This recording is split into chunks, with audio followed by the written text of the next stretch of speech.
Buenas tardes.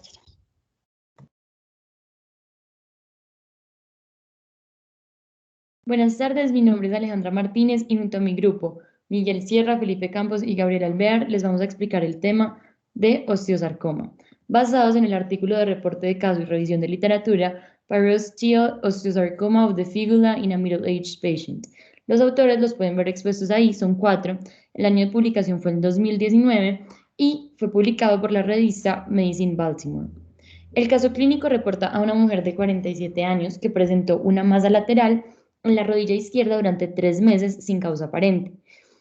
Ella fue diagnosticada inicialmente con un tumor de peroné izquierdo proximal mediante una exploración de rayos X en un hospital local. Posteriormente, a ella le realizaron una tomografía computarizada y una resonancia magnética. Y en el informe patológico postoperatorio se confirmó que tenía un osteosarcoma parosteal. Entonces podemos ver que fue diagnosticada erróneamente con un osteocondroma y con un tumor. Después ella se sometió a una serie de procedimientos como quimioterapia que le ayudaron a recuperarse y fue dada de alta. La información general del caso muestra una masa lateral en rodilla izquierda durante 3 meses. Ella negó cualquier historial de enfermedades subyacentes y no hubo sensibilidad ni percusión en la rodilla. Asimismo, la flexión y extensión de la rodilla fueron totalmente normales y ella expresó que no tenía antecedentes de lesiones o enfermedades ni antecedentes familiares relevantes. Bueno, pues inicialmente vamos a hablar sobre la introducción al cáncer, en donde se evidencia que pues el cáncer es conocido pues como tal en el mundo científico como la neoplasia. Inicialmente una neoplasia es pues se basa como en una actividad irregular en donde pues las células de un determinado tejido o estructura crecen y se proliferan de forma anormal y asimismo pues se evidencia que hay como un grupo de reacciones en donde no hay un control en la división celular de las células principalmente somáticas en el proceso de mitosis. Principalmente las características de las células cancerosas, pues como se puede ver en la parte izquierda de la diapositiva, pues se van a hablar pues en todo el proceso de cáncer, pues muchísimo más adelante. Dale, listo. Bueno, pues inicialmente vamos a hablar pues de 3 tipos de neoplasias y en este caso nos vamos a enfocar en el sarcoma, en el cual nos basamos en un tejido conectivo especializado en donde nos encontramos con el tejido óseo.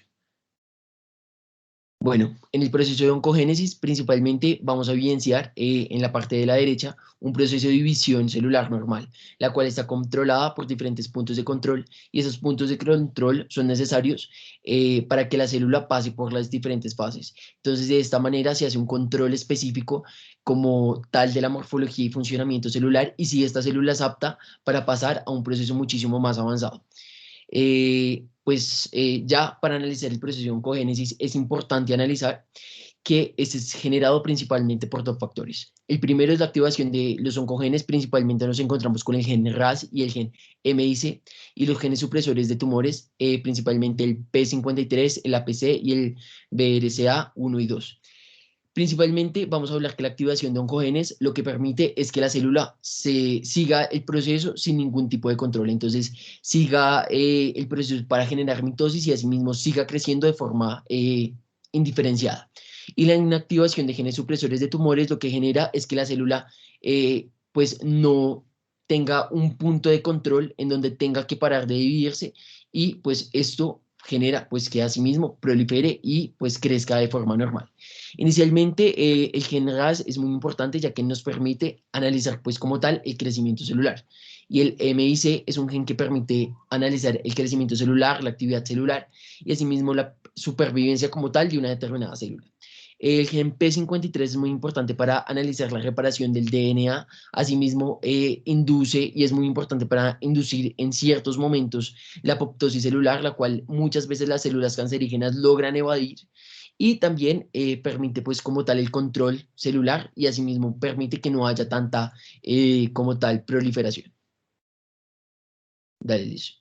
Entonces, inicialmente vamos a hablar sobre el proceso de oncogénesis. En el proceso tisular, principalmente nos encontramos con una célula mutada y pues esta mutación puede ser generada por diferentes factores. Principalmente acá nos encontramos con un daño genético como tal en la célula que produce que haya como una activación e inhibición de diferentes genes. Entonces acá nos encontramos después con una hiperplasia, una displasia, un cáncer inicial y también un cáncer invasivo en donde principalmente nos encontramos con un proceso de angiogénesis que lo podemos ver con la producción de vasos sanguíneos, lo que le permite mayor supervivencia y adaptabilidad al tumor. En este caso también se va a ver como la producción de diferentes factores y diferentes receptores y principalmente factores de crecimiento del endotelio vascular y pues diferentes factores de crecimiento que son muy importantes para analizar este proceso.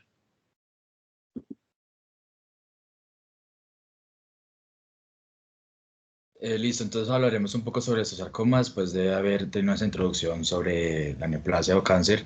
Entonces, como tal, el osteosarcoma es un tipo de cáncer de hueso que comienzan las células que formaron los huesos. Entonces, como sabemos, nosotros tenemos en la histología del tejido óseo, tenemos unas matrices abundantes, de cual la matriz está formada por 25% de agua, 25% de fibras proteicas y 50% de sales minerales cristalizadas. Y tenemos células, las cuales son células osteógenas, osteoblastos y osteocitos y osteoclastos, las cuales son afectadas con este cáncer. Entonces, bueno, tenemos como tal que el osteosarcoma se encuentra con mayor frecuencia en los huesos largos, como es en este caso en el hueso peroné, y también con más frecuencia en la rodilla. Entonces debemos tener en cuenta que esto surge como tal, esto es una causa ya que comienza cuando la célula ósea sana desarrolla cambios en su ADN. Lo que ocurre es que el ADN en la célula contiene unas instrucciones específicas que indican a la célula la que debe hacer o intercambiarse. Esos cambios indican que la célula comienza a producir hueso nuevo cuando no es necesario y el resultado es esta masa que, como denominamos tumor, de células óseas que son formadas para invadir y destruir el tejido corporal, tejido óseo sano. Entonces también tenemos como tal un sistema de clasificación, el cual es el TNM, el cual el T es el tamaño del tumor, la N es el tamaño de los ganglios y tenemos la M que es metástasis. Entonces hay presencia como tal de todas o no hay presencia o esencia de ellas. Entonces hay que tener especificidad en la hora de diagnosticarlo. Bueno, siguiente, por favor.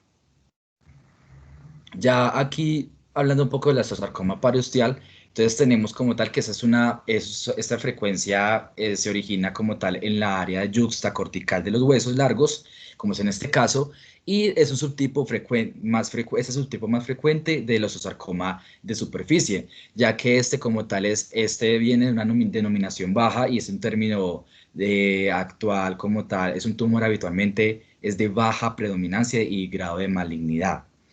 Y bueno, eso es básicamente lo que se debe saber sobre este osteosarcoma. Y también tenemos como tal que en su radiografía se puede ver una metafasis en los extremos de los huesos largos, más frecuentes en las rodillas, y las lesiones que son límites y que vienen acompañadas con destrucción del hueso cortical medular y muestran osificación en el interior del componente de partes blandas, y las lesiones pueden ser radiolúcidas, radiodensas o mixtas, como se puede en la radiografía. Bueno, ahora nos vamos a enfocar un poco más en la fisiopatología, que vamos a definir básicamente y explicar la fisiología de los síntomas que tienen los pacientes que tienen osteosarcomas. Obviamente nos vamos a enfocar en el caso clínico que estamos exponiendo, pero también vamos a explicar otros síntomas que tal vez la paciente no tenía, pero son muy importantes y muy pertinentes para este tipo de casos de osteosarcoma.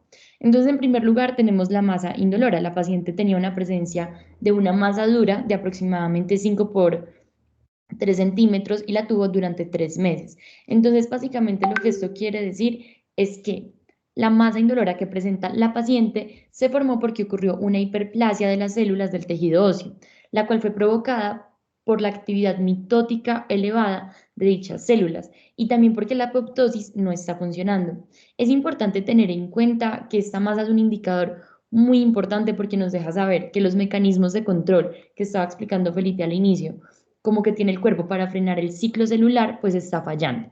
Después nos encontramos con la disminución del rango de movimiento de la articulación adyacente. La paciente presentaba una actividad articular limitada. Lo que sucede es que cuando el osteosarcoma empieza a crecer, pues este se va a extender hacia los tejidos que rodean el hueso y va a provocar que se debilite. Entonces esto va a generar como una presión en el tejido adyacente y como consecuencia, pues la masa hace que se disminuya el movimiento de la articulación. Bueno, y por el otro lado tenemos el edema, que la paciente, bueno, realmente no presentaba el edema, pero como les decía al principio, es pertinente explicar este tipo de síntomas porque realmente son muy pertinentes, bueno, en este tipo de casos.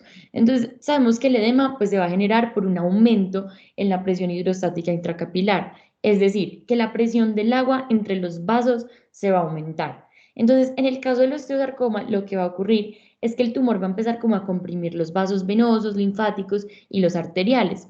Entonces, esto va a hacer como que la presión hidrostática intracapilar aumente y lo que los vasos van a asimilar con esta acción es como si los estuvieran tapando. Entonces, por este motivo, pues no puede haber como un flujo normal y el agua se va a empezar como a salir de los vasos.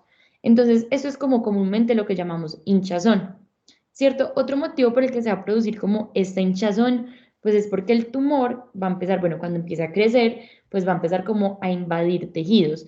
Y esta invasión lo que va a hacer es que va a destruir las estructuras adyacentes y la acción va como a llamar a células inflamatorias que van a producir moléculas llamadas factores inflamatorios.